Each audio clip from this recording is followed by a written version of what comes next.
You seem distracted, honey, Kim said as she ran a fingernail up the back of my arm. Everything okay? It took everything I had to not just say that I was fine. I wanted to avoid this discussion almost as much as I knew that we needed to have it. You know I love you, I began. No matter what. You're the center of my world and I never want to lose you. She tipped her head in confusion. I am rarely so expressive about my feelings. She hugged me and said, I love you too, always. I reached into my shirt pocket and pulled out the pictures of her with her black stud. I took a deep breath and jumped off the edge. As I set the pictures on the coffee table, I said, we need to talk about this. I watched her eyes widen as she took the picture and turned it over. She froze in place. The color drained from her face. Then she glanced at me. I couldn't help but wonder what she saw in my face at that moment. She said, oh God, and hid her face in her hands. We sat like that for a long time, both of us crying. As I got control of myself, I looked over at my wife. Her black hair was hanging over the side of her face, hiding the puffy eyes and tear-stained cheeks. Her dress had slid up on her legs, showing off her strong tan thighs. For a moment, I saw her not as my wife, but as a very attractive and sexual woman. I saw what her lovers must see. When I blinked my eyes and thought about it for a second, my distraught wife was back. I reached out to her and hugged her to me. I'm not sure I understand any of this, I whispered, but I love you and don't want to lose you. My words brought on more sobs. I got 15 more minutes of the waterworks while I held her. While I was holding her and she cried, I looked over at the pictures still on the table. I zoomed in on the picture of them, still dressed, with Kim's arms around his neck kissing her lover with abandon. An embarrassingly familiar tingle in my gut warned me of the erection about to follow. As I held Kim, I looked over the other pictures that were visible from where I was. Pictures of Kim with them. I leaned forward and brushed my lips on the back of Kim's sensitive neck. This time she sighed as I kissed on the sensitive skin. The feeling between us instantly changed into something very sexually charged. She looked up and we froze in place. Our eyes locked with a smoldering intensity that even lasers couldn't match. We came to some kind of unspoken agreement. I still don't understand exactly how, but in that moment there was a lot communicated between us. Hurt, anger, jealousy, acceptance, forgiveness, sorrow, love, and intense lust flew back and forth in that space of time. With a moan that bordered on a growl, Kim crushed her mouth on mine. What followed was raw fun, at least for the first hour or so. I closed my eyes and just enjoyed the feeling. She had never done anything like that to me before. It was incredible. Kim sat back up on the edge of the coffee table. With a wicked smile on her beautiful face, she quietly said, "Oh, watch, just watch." I pulled her from the coffee table and pushed it aside. I put my weight on my arms and raised my head. Kim noticed my attention on the picture. She reached for it and looked at it. She turned it over to show it to me. Then she said, "He used every of me and made me beg for more." I closed my eyes and listened to Kim's breathing slow to an even pace. We fell into a sated sleep. Kim was still sleeping when I woke up. I began trying to puzzle out the recent events and try to figure out where we were headed as I looked at her next to me. I didn't really think that things were headed back to a normal. At the same time, I didn't really think that our marriage would stand a state of continuous debauchery on either of our parts. I needed to find out what motivated her behavior. If I could understand where it came from, maybe we could control it or use it to our benefit rather than our destruction.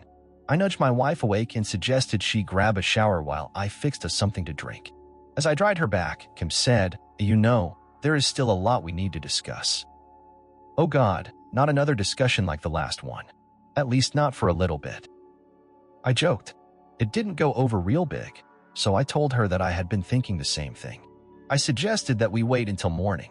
I was satisfied knowing she still wanted us to be together and felt that a night of sleep would help us put things in perspective. She was asleep by the time I had finished my own shower. Later, after cleaning up the kitchen from breakfast, we sat at the kitchen table and talked. It was perhaps the most open and honest discussion we had ever had. There was a lot of soul-bearing and soul-searching going on that day. Somehow we worked through things and came up with some plans before we went back at each other's bodies. I probed about the motivation behind Kim's actions. Her frank and almost blunt response was pretty shocking. This was something she had thought about for a long time. It wasn't a reflection of my ability, or lack, to satisfy her in bed. It tied back to fantasies that she had going back to puberty. Her older brother had been caught playing in the bathroom by their mother. Mom raised such a stink about how bad he had been, how wrong it was to do that it made quite an impression on Kim. The uproar and fuss made Kim feel guilty about playing rather than making her stop doing it. She started associating the guilt with pleasure. She eventually developed it into a fine art. The naughtier she was, even if it was just in her imagination, the more exciting it was. She was afraid of crossing the line and really doing anything, but she learned to savor the conflict between physical pleasure and emotional guilt. I must have some kind of really twisted psyche. I was turned on by listening to my wife tell me about her. I pictured her in bed playing at that age. I wondered if I was going to be out sniffing bicycle seats next. Kim explained that once we were married, the newness of fun was satisfying enough for her for a while. After a few years, fun started feeling a little too routine. There were good feelings, both emotionally and physically, but the delicious tingle from being bad was gone. She started doing it and fantasizing to feed her needs. That satisfied her for a while, but eventually it paled as well. The real push to her next step was once she was back in school. It seems that most of the students in her graduate program were single. Kim said that listening to them talk was enough to start her really wanting that naughty feeling again. She went to a bar with a couple of her wilder friends after finishing a particularly tough midterm exam one night. She had a few drinks and was feeling pretty loose when some guy asked her to dance. This led to an evening of dancing and groping on the dance floor. The next evening she went back alone. After an hour or so she let a guy take her to the parking lot where he did it. They were in a dark corner of the parking lot. Kim said that she started it by kissing him. She said that he was pretty rough, but that it added to the thrill. She described her feelings about it. I was so turned on. Knowing that I shouldn't be doing it in public with a guy I didn't even know. Knowing that I was cheating on you, it was incredible. From the bar, she went to the gym and showered before coming home. I was transformed from schoolteacher and wife to AS and back that night. Being on the edge like that was so thrilling. She said that her experience left her floating for a couple of months. Anytime I started wanting that extra little tingle, all I had to do was remember that night. But it eventually faded. I had to go back to the well. The next time it didn't last so long.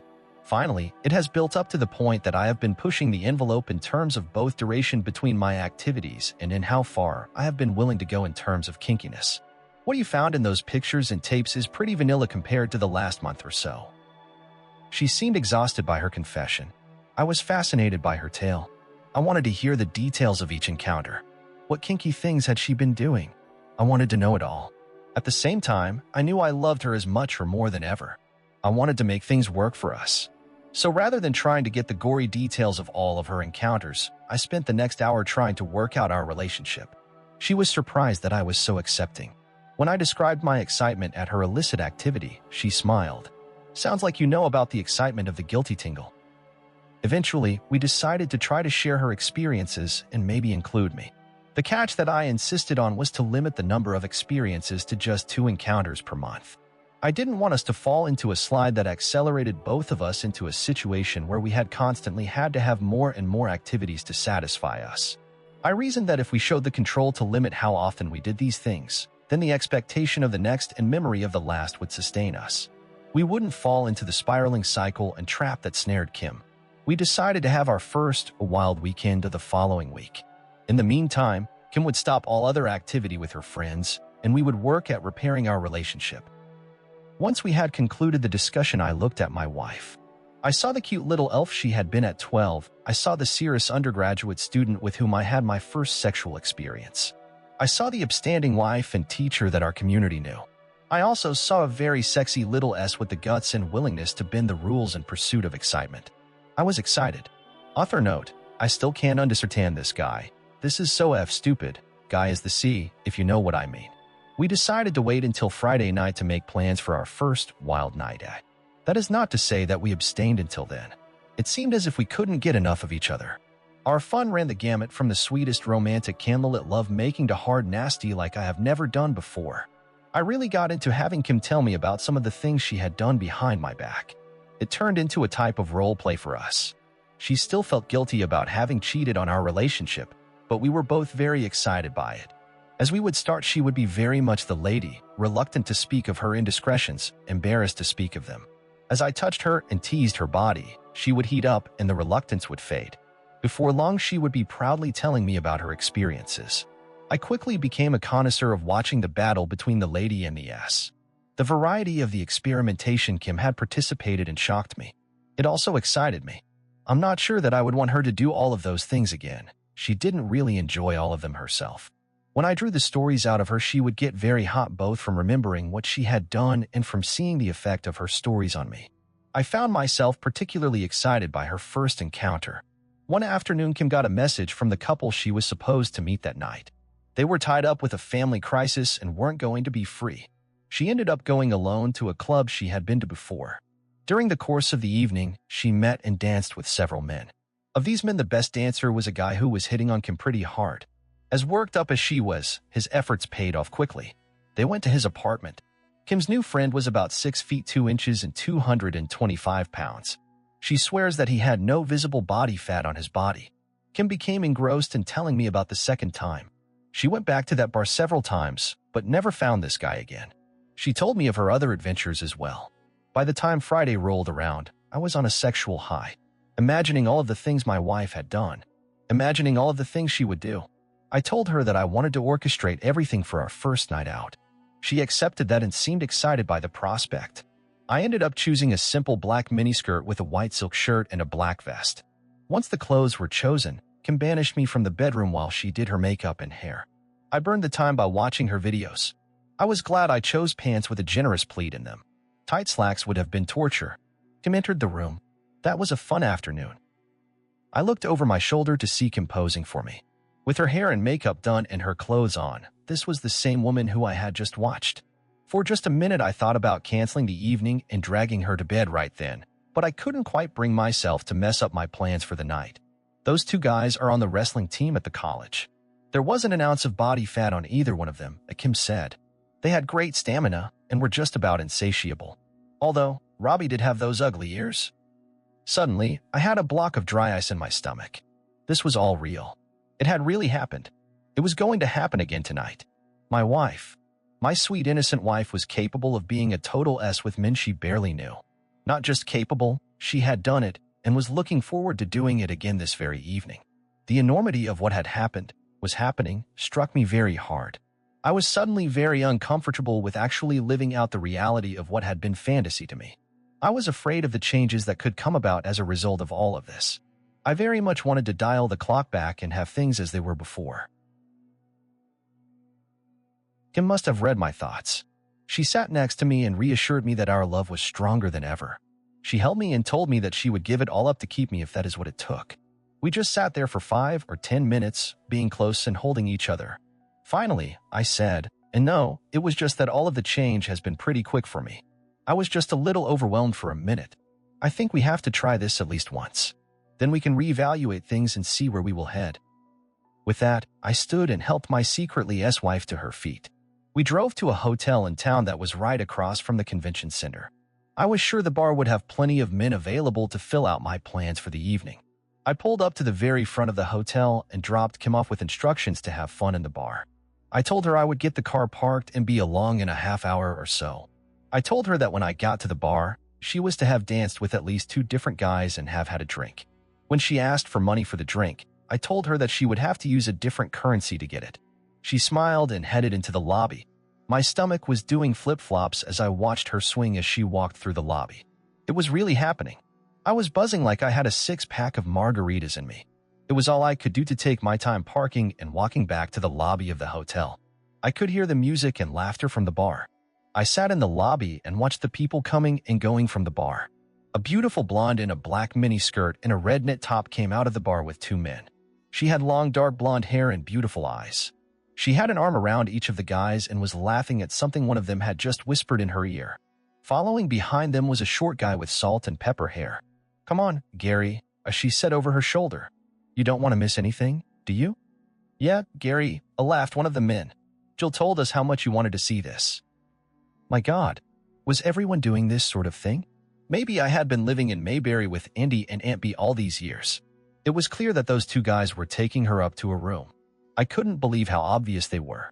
That little scene was enough to break my resolve to wait a full 30 minutes before going in the bar. I got up and looked in.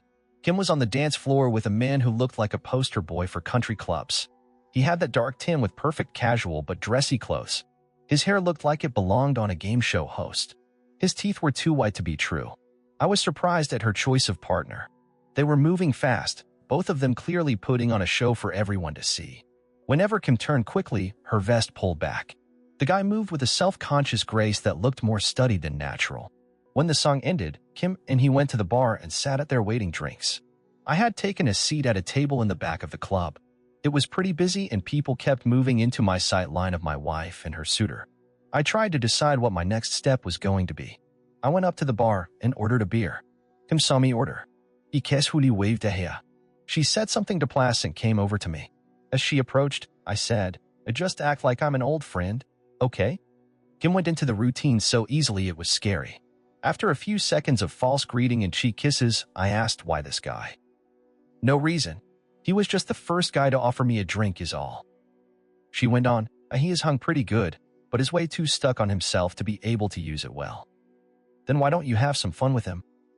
I said, I want you to here in the bar. I want to watch you make him mess up his perfect pants, okay? Kim laughed and tapped my chest with one of her long nails. She said, you are a bad boy. Then she kissed my cheek and turned back to her new friend. I took my beer back to the table and watched. I could see Kim talking and gesturing at the bar. She kept putting her hand on his arm. He put an arm around her back and they continued to laugh and talk. After a while, Kim hopped up and pulled him to the dance floor. This time it was a slow dance. Kim was pressed all over this guy. I could see through the crowd that he was constantly lowering his hand from the small of her back towards her. I was again glad for my roomy pants. Watching my wife act like AS was having a definite effect on me. The song ended and Kim and her friend picked up their drinks and headed for a table on the opposite side of the dance floor from me. I got a flash of white thigh above her stockings when Kim scooted into the little booth. She looked so good there. I nursed my beer and watched as Kim dropped her hand into his lap. Over the next 15 minutes, Mr. Plastic became less and less animated in his discussions with Kim. Finally, he turned his head up at the ceiling and I could see his whole body flex. Kim looked at him and said something, then she got up and left. I waited and watched as he sat there trying to figure out what to do. After a minute or two, he stood up and pulled his shirt tail out. Then he made a beeline for the exit. As he passed my table, I could see that his shirt tail didn't quite cover the wet stain on the pants. Mr. Perfect wasn't quite so cool now. I laughed. After the guy left, Kim came back into the bar. We shared a nervous laugh about what we had done to the poor guy. Kim said that the guy was so busy telling her how good he was that it was ridiculous. She told him that she had higher expectations than that of any potential lovers and left him. Was that it, or do you have other plans for tonight? Kim asked. Baby, we have just begun to play. I responded. Let's wait a bit and see what turns up. We had a drink and danced a couple of times. The place was really full now. The air of expectation and tension between us had become palpable. Kim had all but begged me to tell her what I had planned. I held off, letting the tension build. About an hour after Kim had sent Mr. Plastic on his way, I told Kim, oh, it's time for part 2. I told her where I had parked the car and gave her the keys. Then I told her that I would pick out someone. Her task was to get that man to the car. I would be in the garage standing next to a concrete support post a half level up. I had checked the view when I parked. It was hard to see up into the upper level from inside the car, but I would have a great view of the front seat. I looked around and tried to decide who the lucky guy would be, other than me. I settled on a slender guy, about 5 feet 10 inches. He looked to be in his mid-40s, maybe very well-preserved early 50s. His hair was more salt than pepper and cut in a longish brush cut. He looked clean enough and would do just fine. He had been there since we arrived. I pointed him out to Kim, gave her a quick kiss, then left for the garage. I was surprised to hear Kim's voice about 10 minutes after I had arrived in the garage. I expected her to take a while to get the guy out there. I watched as they walked up. Kim had her arms around one of his and was resting her head on his shoulder. As she opened the driver's door, Kim said, thanks for walking me out here, Joe. It just isn't safe for a girl to be alone in a place like this. You never know what kind of you will run across. He murmured something about it being no problem. I could see him staring at Kim's legs as she lowered herself into the seat. She must have given him quite a view. He looked like he had been hit in the head with a bat. He stood there with his mouth open. She looked up at him and said, no, it was really sweet of you. Here, let me thank you properly. With that, she reached out and pulled him to her. Kim helped her new friend pull his pants up. Then she said, thanks again, sweetie. Then she shut the door and pulled out of the parking space. Joe leaned back against the car behind him and ran a hand through his hair. He said, a holy yes, as he shook his head. He rubbed his face with his hands, then walked to a car a few rows down. He looked like a sleepwalker. About 5 minutes after he left, Kim pulled back into the same parking spot she started from. Kim had been playing. I stopped her. I explained that she had to wait for part 3 of the evening. There was a frantic look in her eye as she asked about what was next. I told her to be patient. I was still on an excited edge that overcame my apprehensions and doubts. By the look in Kim's eye, she was beyond any apprehension. I knew it was time to take the next step for the evening. I told her that she was to pick out her next. She was going to take him to his room, but to not take more than an hour. I would wait in the bar or the lobby. When her time with this stranger was done, I wanted her to come back to me. Then I would take her up to a room that reserved earlier. I kissed her on the cheek and went to the hotel front desk check-in and get the key for our room. She had chosen 2 men. They were both dressed in nice business suits. One of them was a very dark-skinned black man. The other was a tall, muscular white guy. I sat in the bar and watched the interaction between men and women in the room. There were a number of different kinds of prey in the room as well. Some appeared to be oblivious of the dance going on around them. Others were obviously available, looking for their predator to come to them. I lost myself in the show. After Kim had been gone for an hour, I went back to the lobby and sat at a couch that commanded a view of the elevator bank. 1 hour and a week-long 28 minutes after she left, my wife came back. Her makeup was a little messy. Her clothes were a bit mussed. I had started to worry that something was wrong. The relief I felt seeing her come back was overwhelming. She walked up to me and I pulled her against my body. She put her arms around my neck and pulled me into a deep kiss. I could taste it. "Let's go," I said as I pulled her back to the elevators. I held Kim close as we waited for one to arrive. When the doors opened, we were treated to a sight featuring the woman I had seen earlier with the 2 men in the lobby. She was alone with her husband in the back of the elevator. They were kissing passionately. They pulled apart and stepped out of the elevator. They just froze, looking at each other. Kim told me later that they recognized the S in each other. The woman broke the eye contact and looked at me. She raised an eyebrow in a knowing fashion. Kim and I were in a frenzy of lust when reached our room. I threw off my clothes and climbed into the bed next to her. She said she turned on the little cheap radio in the room and danced for them. Then once Kim had dressed to come back downstairs, she leaned over and gave Guy a goodbye kiss. After a couple of minutes of kissing, she came down to me. She and I were having fun the rest of the night. It was an incredible night. We slept until housekeeping pounded on the door the next day. We threw on our rumpled clothes and went home. Once there, I popped in and out of the shower. Then I fixed us lunch while Kim cleaned up. She came out wearing jeans and a t-shirt, looking like my innocent little wife again. When I saw her, I asked, "Oh well, was it fun for you?" To my surprise, she blushed a deep red. "I can't believe we did all of that. It's like it was a different me." She was embarrassed. I probed and we talked about it. It seems that she was embarrassed not about what she had done, but about how much fun she had doing it. I reassured her that everything was okay. I had been thinking it all over. We still had each other. We had all of the parts of each other we had always loved and wanted. Plus, we were learning a new and exciting side of each other. Things were going to be fine. A little different, very interesting, but fine. Kim made me promise that our next wild night at coming up in 2 weeks would be hers to orchestrate. I asked what we would be doing.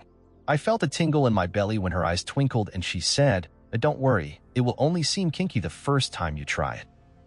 The end. All I want to say, what a pathetic kind of man and woman they are. Make sure to subscribe.